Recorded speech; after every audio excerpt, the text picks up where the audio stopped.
Hello, Seiiti Arata. I remember a co-worker of mine, one of my first jobs, and he would always say something like, "Man, I'm a rich guy, I'm a rich man, but who's temporarily broke." And I would laugh and say, "Yeah, man, me too, I'm also rich, but just go a little bit more to the corner because this bus is really crowded, I'm sweating all over here." And a few years went by, I ended up bumping into this coworker again, and he's doing really well financially. He kept working hard, he invested in himself, he's doing training, some post-graduation. When I saw him again, you could really say that he's financially rich. But the only difference is now that he has money in his pocket finally. He has a rich man's brain and also a rich man's wallet to match. The opposite is also true. I'm not gonna name any names because it's not necessary to do that. But, from time to time, there are always different cases of celebrities and artists and athletes who go completely broke. You could say that those people had a rich person's wallet, but a poor person's brain. Rich person's brain, poor person's brain, what is that? Well, the type of brain that we have will make different types of choices. Just to improve a little bit our vocabulary, using the terms a rich person's brain, poor person's brain is not the best thing because brain might make us think about the physical hardware, the genetic material that we have inside our heads, and that's not really the case. What matters is not the hardware. What matters is the software, the app, the mindset that is running in our head. So just like any software or any app, we can change our configurations, our settings, our preferences at any moment.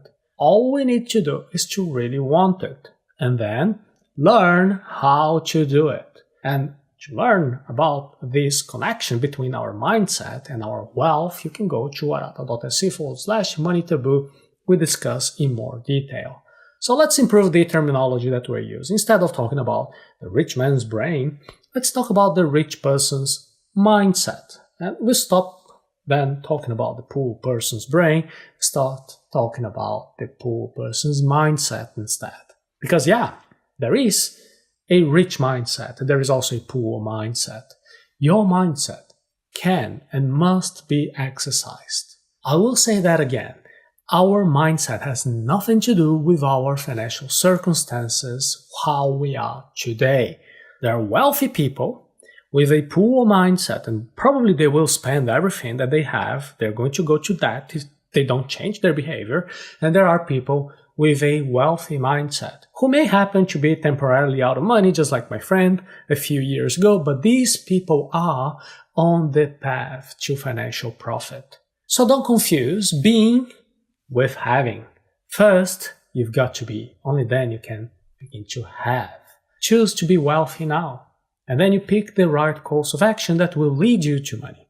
Attitude begins with identity. So when my friend said that he was rich, even though he didn't really have any money in his pocket, he was making an affirmation on an identity level. And this is really important because our behavior is based on coherence. If I were to identify with poverty, I wouldn't even bother to look into making investments because my mindset would tell me that I'm poor and making investments is something completely out of my reality.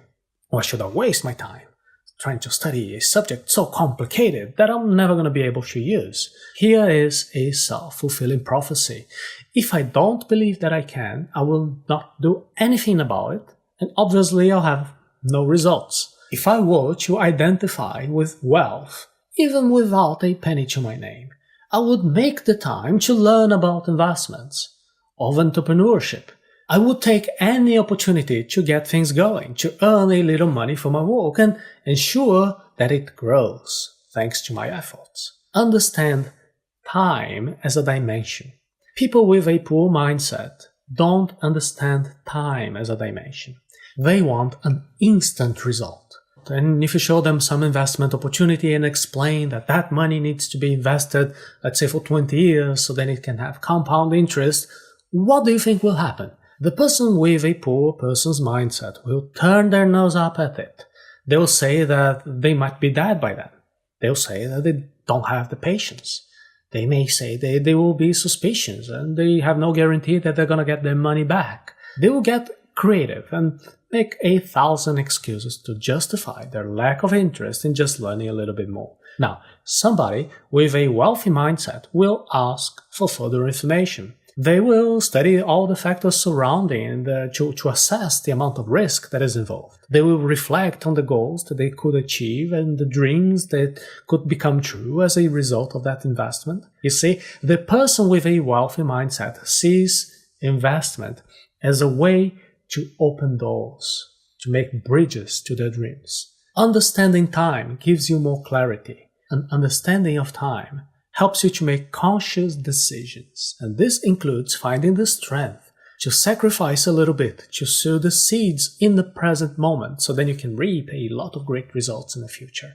To have a poor person's mindset is to be a slave to instant gratification. What happens when someone doesn't have the calmness, the clarity of mind that is necessary to wait for the rewards? They will turn into desperate, anxious people who will end up falling for the first get-rich-quick scheme that will appear in front of them. This is the kind of a person that will always fall victim to any sort of hoax involving wealth. Don't be a 21st century illiterate. Alvin Toffler said that in the 21st century, illiteracy is no longer defined as the inability to read or write. Rather, in this day and age, illiteracy is the inability to learn useful information, the inability to unlearn useless information, and also not being able to relearn what has changed. In other words, illiteracy today is not being able to learn. A poor mindset is one that is not interested in learning. It is the fear of stepping out of the comfort zone. It is to take a look at the world of investment and say, oh, well, that's too complicated. I should better stay away from it. Anybody that will avoid learning will never get rich, ever, because they are the 21st century illiterate. Pride is part of the poor person's mindset, so is a lack of humility. Someone who is proud and lacks humility will never want to admit that they are wrong. They never want to admit that they don't know something. They will never ask for help because they want to protect their ego, their image of being a superior person. For that reason alone, they will play the game in the easy mode so they can avoid risking failure. That is being fragile. What is being fragile? Is when you avoid risk as much as possible because you believe that if you fail in the first attempt, the damage caused will be irreversible, and then you're going to be permanently broken. This is fragility. Curiosity, exploration, and adventure, and learning and growth, they're all part of the wealthy mindset. And going down this path involves making a few mistakes. Mistakes are part of it. Falling is part of it. Standing up and learning from your mistakes and getting better each and every time is also part of it. That is what Nassim Taleb calls anti-fragility. It is learning from your mistakes, learning from the chaos, the unexpected, the disappointments, the frustration, the pain, the betrayal, the government's bureaucracy, all types of problems and difficulties that seem to be in the way to progress. The illiterate person is somebody who will not learn. He will not change. He's going to be a crybaby who's going to look at a problem and just complain. They will make out as if it's not their fault. They will try to protect their ego, their self-image, and say that they are this poor and helpless thing. That is the poor mindset. Somebody who is literate is brave and has a desire to learn. Obviously, they will think about it carefully before deciding to take a risk. They will manage the risk. And the way that they expose themselves to risk is a smart way. They learn from their mistakes and they get better with time. Don't be an illiterate who never learns. Be literate. It is a matter of choice.